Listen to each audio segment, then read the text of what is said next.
जय भीम जय संविधान भीमशाही चॅनलमध्ये आपल्या सर्वांचं स्वागत आहे।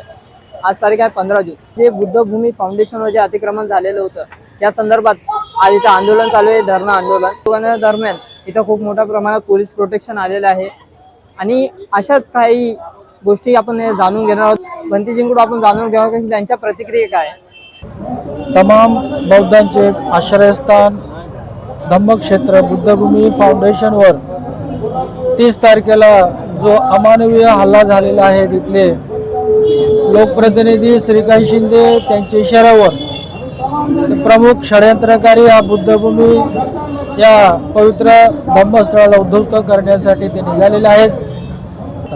सकाळपासून आंदोलन सुरू आहे, तुम्हाला बोलावणं आलं होतं का? प्रशासनातून बोलावणं आलं असल्यास काय पुढे काय होतं? आम्हाला शासनाकडून मंत्रालयामधून समाज कल्याण विभागातले प्रधान सचिव त्यांना या ठिकाणी पाठवण्यात आलेले आहे। त्यांच्यासोबत आमची भेट झालेली आहे आणि त्या भेटी दरम्यान आमच्यासोबत फक्त परत ते पुन्हा मीटिंग आयोजित करतील अशा स्वरूपाचंच आम्हाला आश्वासन दिलेलं आहे। त्यामुळे आम्ही आता जे कोर टीम आहोत, कोर टीमने आम्ही या संदर्भात आता निर्णय घेणार आहोत।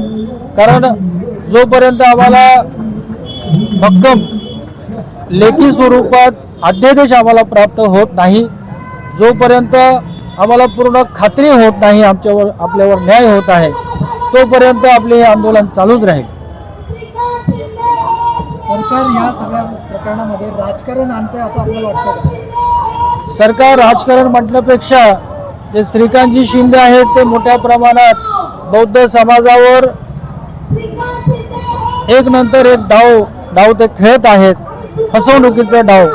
तर असे ते भासवतात, काही मोठ्या प्रमाणात काहीतरी ते करू इच्छितात, परंतु दुसऱ्या दिवशी ते लक्षात येते का तर पोकळ फक्त एक हवेत त्यांनी टाकलेले हा एक शब्द आहेत, विषय आहेत, परंतु त्यामध्ये कोणतंही वजन नसतात, कोणत्याही सत्यता नसतात, कोणतेही त्यामध्ये जो कार्य करण्याची एक कार्य होईल त्या दृष्टीने कोणत्याही स्वरूपाचं त्यामध्ये आपल्याला एक वजन आपल्याला दिसून येत नाही।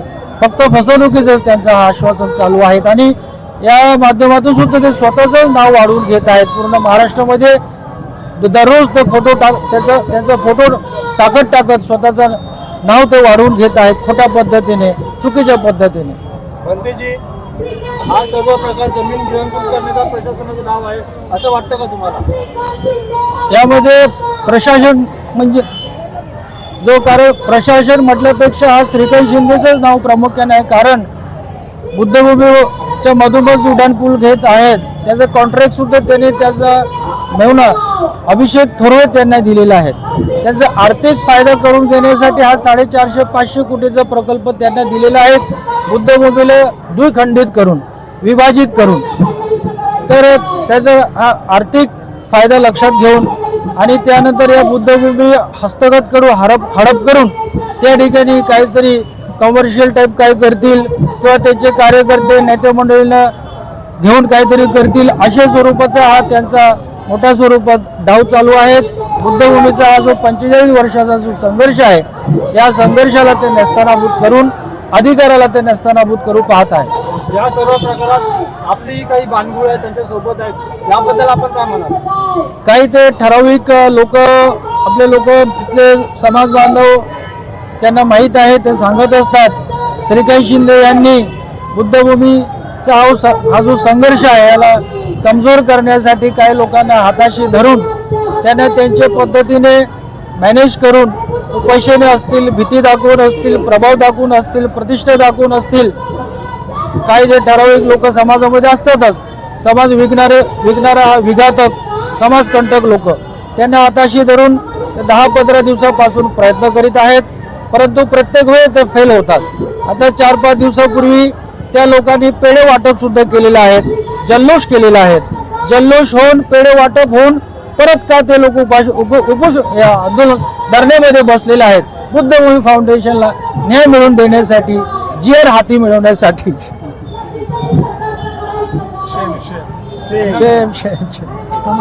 बुद्धभूमी फाउंडेशनवर जो प्रकार चालू आहे हा सांस्कृतिक दहशतवाद वाटतो?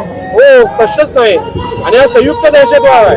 यात एकटाच श्रीकांत शिंदे किंवा हे नाहीत आपल्या कोण, एकनाथ शिंदे किंवा श्रीकांत शिंदे, यामध्ये देवेंद्र फडणवीस पण आहेत.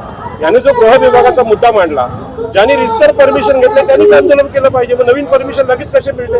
असं असेल तर मी पण आमच्या आगरी समाजाचा इथे एक लावेल, स्टॉल लावेल, आम्ही पण लढू. असं नाही चालत. म्हणून आम्ही भंतेजींच्या आंदोलनात का आलोय?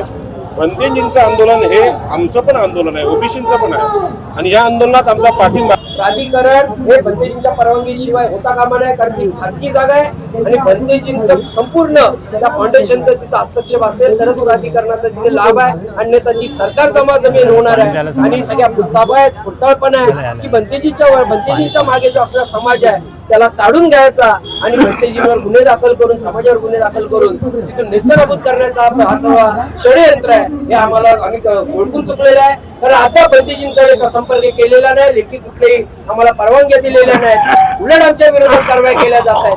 बुद्धभूमी सोडणार नाही. 1 इंच बुद्धभूमीची जागा ही प्राधिकरणाला मिळणार नाही. तुम्ही इतर ठिकाणी सरकारी जागा शोधा आणि तिथे तुमचं प्राधिकरण कल्याणमध्ये राबवून दाखवा, तरच खऱ्या अर्थाने तुम्ही ताकदवर नेते असे आम्ही मानतो. मी एकच आवाहन करतोय का सरकार आपली दिशाभूल करतोय. कारण बरेच आता विरोधी आपलेच काही मंडळी बोलतात भंतेजींना समाज भडकवतोय. जर भंतेजींना समाज भडकवत असते तर 30 तारखेला भंतेजींना जे 9 भंतेजींना गुन्हा दाखल झालेत त्यावेळेस तुम्हाला कळालं नाही का भंतेजींवर एवढा मोठा हे झालाय. तर मला एक समाजाला एवढंच बोलायचंय, समाजाची दिशाभूल करतात आणि काही लोक आपले समाजकंटक, काही लोक तुमची दिशाभूल करू नये. आताच मध्ये 4-5 दिवस अगोदर यांनी पेढे वाटले, जय जयकार केला आणि आता आजच आमचा जो 15 तारखेचा आज मोर्चा होता त्या 15 तारखेच्या मोर्चामध्ये आज तुम्ही पण बाजूला येऊन बसलेत, म्हणजे शोकांतिका आहे. तर मी आपल्या बुद्ध धर्मातली सगळ्या लोकांना आणि सगळ्या समाजाला एक विनंती करतोय, तर तुम्ही सत्याची बाजू घ्या, सत्याच्या बाजूने उभे राहा. कारण का हा जो शासन आहे पूर्णपणे फसला गेलेला आहे आणि कसं काय बाहेर निघायचं हे त्याच्यामध्ये ते त्यांचा खेळ चालू आहे. तर तुम्ही त्यांच्या याला प्रवार जाऊ नका आणि ज्या खऱ्या भंतेजींना सपोर्ट करा, भंतेजींच्या पाठीशी राहा. मी सगळ्या समाजाला आवाहन करतो, तुम्ही आमच्या सत्याची बाजूला, तुम्ही सत्याच्या बाजूला उभे राहा, हीच माझी विनंती आहे. बस. जय भीम, जय महाराष्ट्र. तुम्ही माझा नंबर आम्ही शासनासोबत निवेदन केलेलं आहे, मुख्यमंत्र्यांना पत्र पाठवलेलं आहे. मी काँग्रेस पार्टीचा राष्ट्रीय समन्वयक आहे बुद्धिस्ट कम्युनिटीसाठी, देश आणि विदेशासाठी. तर हा विषय सगळ्यात पहिले तर आम्ही खासदारांकडे नेला. खासदार इम्रान प्रताप गडीजी जे आहेत, आज देशामध्ये बुलंद आवाज आहेत मायनॉरिटीजची, त्यांच्यापर्यंत हा विषय नेला. त्यांनी मला सांगितलं की हा विषय जो आहे हा आपण संसदेत देखील मांडणार आहोत. आता अधिवेशन सुरूच होणार आहे संसदेचं. हा विषय इम्रान प्रतापगडीच्या माध्यमातून संसदेत येणार आहे, हेही मी आपल्याला सांगतो. कारण की इम्रानजी जे आहेत, इम्रानजी अतिशय चांगलं कर्तृत्ववान नेता आहेत, राहुलजींच्या मार्गदर्शनाखाली तयार झालेले आहेत. त्यामुळे त्यांनी पण भंतेजींशी बोलणं केलेलं आहे या विषयामध्ये. मी इथं होतो, ते दिल्लीला होते, त्यांचं फोनवर बोलणं करून दिलं इम्रान साहेबांचं, त्यांनी बोलणं केलेलं आहे. तर या सगळ्या विषयाकडे काँग्रेस पार्टी जी आमची आहे ती पण व्यवस्थित लक्ष घालणारच आहे. पण तुम्ही जो प्रश्न केलेला आहे शासन प्रशासनाचा, त्यांनाही पत्र व्यवहार केलाय, मुख्यमंत्र्यांनाही पत्र व्यवहार केलेला आहे, सीएमओला दिलाय आणि ह्यावरून पुढे राज्यपाल साहेबांना पत्र आम्ही लिहिलेलं आहे. लवकरच राज्यपाल साहेबांसोबत आमची भेट होणार आहे आणि तो विषय आम्ही त्यांच्याकडे मांडण्याचा पूर्ण प्रयत्न करू आणि राज्यपालांच्या माध्यमातून हा विषय राष्ट्रपतींकडे जाईल, हेही मी आपल्याला सांगू इच्छितो. आणि सर एक प्रश्न की आता हे दोन गट जे बनले त्यांच्या मागण्या वेगळ्या तुमच्या मागण्या वेगळ्या असं आहे का? मी 2 गट कोणाला मानत नाही, तेही आमचे भाऊबंद आहेत, भगिनी आहेत, इथेही आमचे भाऊबंद आणि भगिनी आहेत. आम्ही सगळे एकच आहोत. थोडंसं काहीतरी विचारांची तफावत झालेली आहे, त्यामुळं उद्या आमच्याकडे काही लग्न कार्य निघाले, त्यांच्याकडे काही लग्न कार्य, आम्ही सगळे एक दुसऱ्याच्याला जाणारे आहोत, बुद्धाचे अनुयायी आहोत, बाबासाहेबांची लेकरं आहोत. आपसात आम्ही क्लेश नाही करणार. आणि तुम्हालाही विनंती करतो, गटातटाचं त्याला परत टाकू नका. तुम्हाला माहिती आहे आम्हाला गटतट किती शिवलेला आहे. जोपर्यंत न्याय मिळत नाही तोपर्यंत हे आंदोलन चालू राहणार आहे. न्याय मिळेल त्या दिवशी आंदोलन खतम होईल. जाहीर केलं की बुद्धभूमी आहे ना, जे आपले राज्यामध्ये महाबोधी विहार आहे ते बनवणार आहे म्हणून असं डिक्लेअर केलेलं आहे. माझं हे म्हणणं आहे की मगाशी मी सांगितलं की इथले सनदी अधिकारी जे हर्षदीप कांबळे साहेब आहे त्यांनी इथे लक्ष घालू नये. त्यांनी महाबोधी विहार जे बिहारचं आहे तिथे जास्त लक्ष घालावं, सगळ्या IAS अधिकाऱ्यांना एकत्र करावं आणि त्या विहाराला मुक्त करण्यासाठी तिथं त्यांनी काम करावं.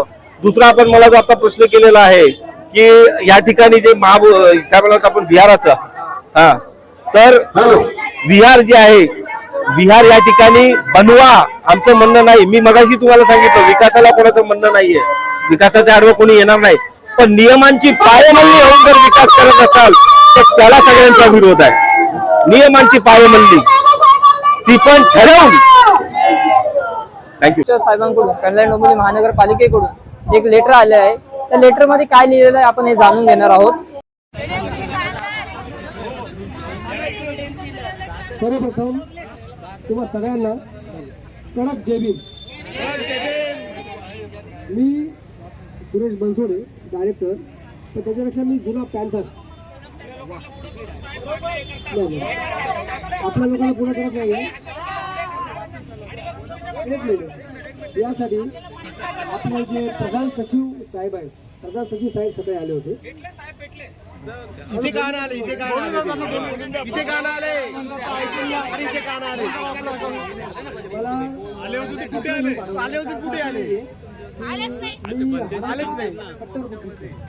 आता मला तुम्हाला हे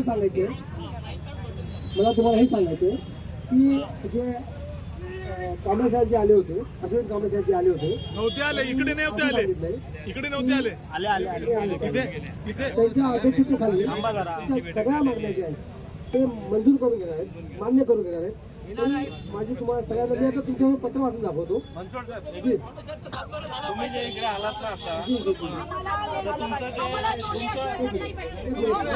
लेखी पत्र मला पत्र वाचू द्या. पत्र वाचून देतो मी साहेब. एक सेकंड. तुम्ही आमचे बंधू आहात, हो, सगळं मान्य आहे, ठीक आहे. आता तुम्ही अंडर व्हॉट कॅपॅसिटीकडे आलेला आहात, काय डेझिग्नेशन तुमचं? मी महाराष्ट्र राज्याचा संचालक आहे, सध्या मुख्य लेखा परीक्षक या पदावरती मी काम करतो, डायरेक्टर फायनान्स म्हणून काम करतो. आणि माननीय आयुक्त आणि बाकीच्या बैठका होत्या, त्या बैठकांना मी होतो. आणि त्याच्यामध्ये मला जे पत्र आहे त्या पत्राचं आपल्याकडे जाऊन वाचन करावं आणि ते पत्र द्यावं असं सांगण्यात आलं. आणि याबद्दल आयुक्तांकडून सांगितलं. आणि त्याबद्दल असं आहे की हा मी माझा बहुमान समजतो की ह्या प्रत्येक लढ्यामध्ये, या सगळ्या लढाईमध्ये मी स्वतः तुमच्यासोबत आहे. म्हणून मी पहिलाच बोललो की मला तर कळत जेबी आणि आपल्याच माणसापुढे कोण असं करता असं नाहीये. मी तुम्हाला मनापासून सांगतो की याबद्दलच्या ज्याही काही आपल्या मागण्या आहेत, या मागण्याचं अनुसार पत्र आहे, ते पत्राचं मला वाचन करू द्या. आणि कमिशनर नाही आले का सांगायला? आयुक्तांनी मला प्राधिकृत केलं. का नाही आले? मी आयुक्ताच्या दर्जाचाच अधिकारी आहे, त्याच्या दर्जाचा नाही. मी महाराष्ट्र शासनाचा दर्जा आणि असण्यामध्ये फरक आहे. जॉईंट सचिव आहे. तुम्ही नका येऊ मग. तुम्हाला पत्र वाचून दाखवतो. तुमच्याकडे पात्रता ना निर्णय घ्यायची, तुम्ही येऊ नका. निर्णय घेणाऱ्याला पाठवा इथं. डॉक्टर बाबासाहेब आंबेडकरांचा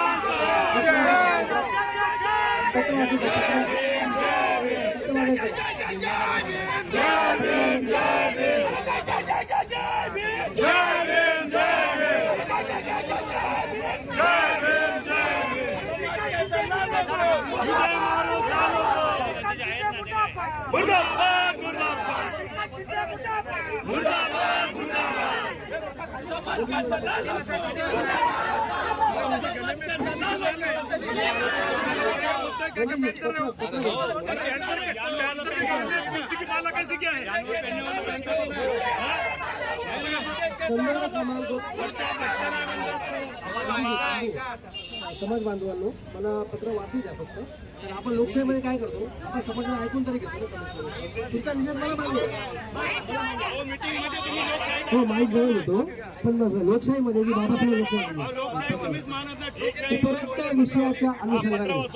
उपरोक्त विषयाच्या अनुषंगाने कळविण्यात येते की संदर्भ क्रमांक 1 अन्वये माननीय मंत्री सामाजिक न्याय महोदय यांच्या अध्यक्षतेखाली दिनांक 10/6/2026 रोजी संबंधित विषयांबाबत बैठक संपन्न झाली असून बैठकीमध्ये विविध मुद्द्यांवर सविस्तर चर्चा करून संबंधित विभागांना आवश्यक ती कार्यवाही करण्याचे निर्देश देण्यात आले आहेत. संदर्भ क्रमांक 2 अन्वये आपण मागणी केलेल्या निवेदनाच्या अनुषंगाने माननीय प्रधान सचिव सामाजिक न्याय व विशेष सहाय्य विभाग यांच्या अध्यक्षतेखाली येत्या आठवड्यात बैठक आयोजित करून आपले सगळे प्रश्न तिथे मार्गी लागतील. हे पत्र मला देण्याचे आदेश आहेत. हे पत्र मी आता आदरणीय बंधूजींना देतो. आणि याच्यानंतर पहिल्यांदा माझं बोलणं पूर्ण होऊ द्या, माझं सांगणं पूर्ण होऊ द्या. आणि मी जो प्रतिनिधी म्हणून जरी आलो असलो तरी सुद्धा मी बाबासाहेबांचा माणूस आहे आणि कट्टर बौद्ध. येत्या आठवड्याभरात बैठक आयोजित करण्यात येणार आहे. अरे म्हणजे आम्ही आंदोलन कशाला करायचं, आम्हाला रिझल्ट आज पाहिजे. आज आठवड्याभरात रिझल्ट कसा देणार आणि त्यात काय लिहिलेलं असणार. पंतजी हे आपल्याला मान्य आहे का?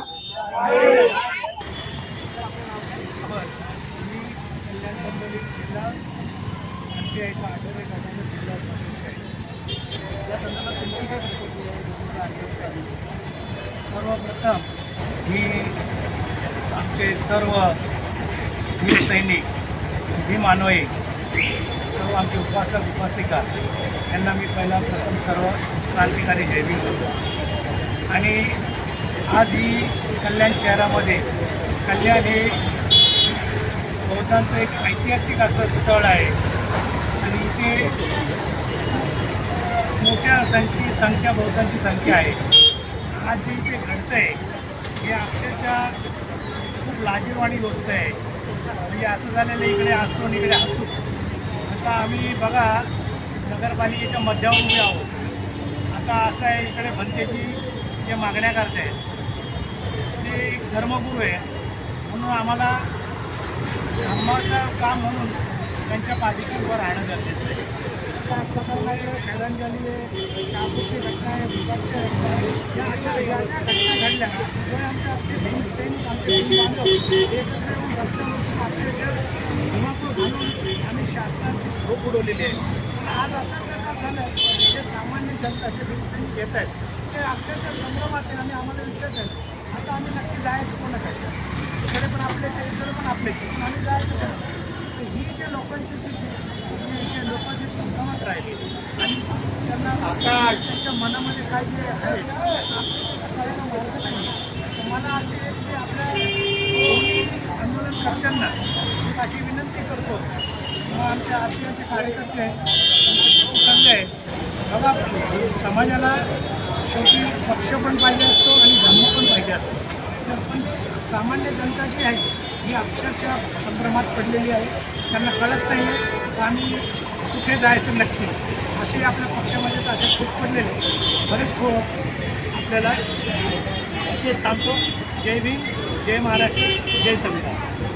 या ज्या मागण्या कधी पूर्ण होणार यावर आता सर्वांचंच लक्ष लागलेलं आहे.